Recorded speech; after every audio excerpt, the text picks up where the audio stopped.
सास बहू की कहानी। नमस्कार दोस्तों, आज के इस कहानी में हमने यहाँ पर सास बहू की कहानी शेयर की है।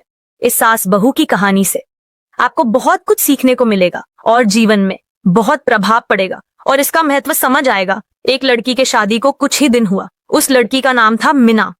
एक दिन काम के लिए नौकरानी नहीं आई, इसलिए मीना बर्तन धोने लगी। धोते धोते उसके हाथ से कांच का कप नीचे गिरकर टूट गया।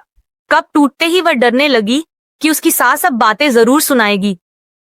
आवाज सुनते ही उसकी सास दौड़ती दौड़ती हुई आई और बोली कि बेटी क्या हुआ? मीना डरते डरते बोला कि मौ पता नहीं, ध्यान रखकर काम करते हुए भी कैसे मेरे हाथ से ये कप नीचे गिरकर फूट गया।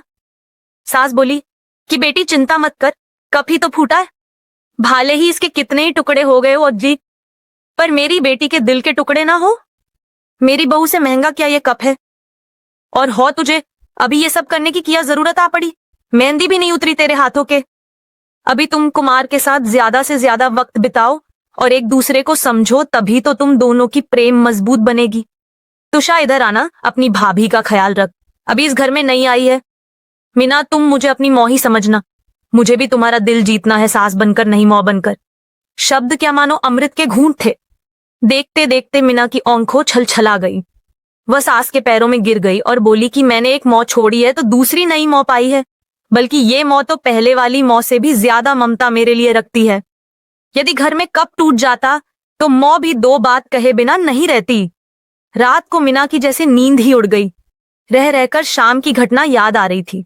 सास के बारे में उसकी जो सोच थी उससे विपरीत सास का व्यवहार पाया। उसका भी कसूर नहीं था ऐसा सोचना, क्योंकि उसने अधिकतर लोगों के मुंह से बुरी सास के बारे में ही सुना था और मालूम नहीं कब वह अतीत के पन्नों में चली गई। उसे याद आया कि कुछ साल पहले इकलौते भैया की नई नई शादी हुई थी। भाभी की हाथों की मेहंदी का रंग उतरने से पहले ही मौ ने भाभी पर घर के काम की पूरी जिम्मेदारी डाल दी और अपने ही नियम कानून के हिसाब से भाभी को चलने को विवश कर दी। मौ ने भाभी को घर में एडजस्ट होने में जरा भी वक्त नहीं दिया। भैया भाभी को बाहर ले जाते तो मौ का मुंह फूल जाता। वे बोलती रहती कि हर समय भाभी को साथ ले जाने की कहो जरूरत है। कभी भी भाभी को खुली हंसी हंसते न देखा। समय के साथ भाभी ने सहना छोड़ दिया। फिर हर रोज घर में झगड़ा होने लगा। एक दिन भाभी के हाथ से कौच का गिलास नीचे गिरकर टूट गया। मौ चिल्लाने लगी कि कितना कीमती गिलास फोड़ दिया, रोज रोज इतना खाना खाती हो, उसकी शक्ति कहो गई।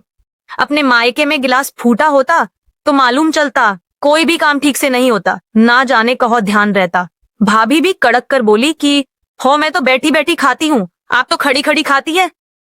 जब से आई हूं तब से रोज दो चार जलीकटी ना सुना दो, तब तक आपको चैन नहीं पड़ेगा।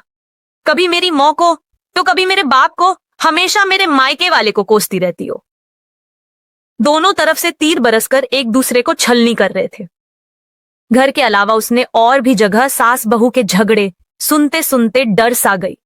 वह शादी से कतराने लगी, पर मौ बाप के कारण शादी करनी पड़ी और एक अनजाने भय को लेकर ससुराल आ गई। पर आज की घटना से उसकी सोच ही बदल गई कि सब सास या बहू में ऐसा नहीं होता है। नींद ना आने की वजह से उसने सोचा चलो थोड़ी देर मौ से बात कर लूं। मौ ने इतनी रात को उसको फोन करते देखकर बोला कि अंजू सब कुछ ठीक तो है ना? कहीं जवाई राजा या सास ननद से तो झगड़ा नहीं हो गया? वह बोली नहीं मौ, ऐसा कुछ नहीं। मालूम है मौ, आज मेरे हाथों से कप नीचे गिरकर टूट गया। तभी सास आ गई और आगे बोलती। उसके पहले ही मौ ने बोलना शुरू कर दिया कि बेटा फिर तेरी सास के चिल्लाने पर तूने अच्छा सा जवाब दे दिया ना। हो बेटा, कभी भी दबकर नहीं रहना, तू भी पढ़ी लिखी अच्छी लड़की है, तेरे में कोई कमी थोड़े ही है जो सुनेगी। तभी बात को काटते हुए तेज आवाज में मीना बोली कि मौ अब बस करो, मैं अपनी दूसरी मौ के खिलाफ कुछ नहीं सुन सकती। मौ एकाएक सहम गई और बोली तू ये क्या बोल रही है? हो मौ, आज मेरे हाथों से जब कप गिरा तो सासू मौ ने अंत में बोली, अब तो आप समझ गई ना सारी बात। और हो मौ, सास ने सिर्फ बोलने के लिए नहीं बोला, वह वाकई में ज्योति की तरह मेरे से व्यवहार कर रही है। मौ एक बात कहूंगी, आप बुरा तो नहीं मानेगी? हो बोल बेटा। मौ, काश आप भी मेरी नई मौ की तरह भाभी के साथ व्यवहार करती तो शायद भैया भाभी अलग घर में नहीं होते। मौ, मेरी सास ने शुरू से ही अपने प्रेम से नींव मजबूत कर ली, तो उस पर टिका परिवार में मजबूती कैसे नहीं आएगी। आज मौ को महसूस हो रहा था कि वो ना बल्कि मीना उसकी मौ बनकर उसे अच्छी सीख दे रही है। मौ को अपनी गलती का एहसास हो चुका था। मीना आगे कुछ और बोलती, उससे पहले ही मौ ने कहा, मीना, अब जब तू मायके में आएगी तो वहां पर भी पूरे परिवार की नींव में मजबूती पाएगी। चल अब फोन रख, मुझे बेटा और बहू के स्वागत की बहुत तैयारी करनी है। शादी के बाद नई जिंदगी की शुरुआत में अगर आज सास समझदारी से काम नहीं लेती, अपनत्व नहीं जताती, तो शायद शुरुआत की नींव ही कमजोर होने से पूरी जिंदगी आपस में दरार पड़ जाती। कप को फूटने से कोई नहीं रोक सकता, किंतु प्रेम को टूटने से तो हम रोक सकते हैं।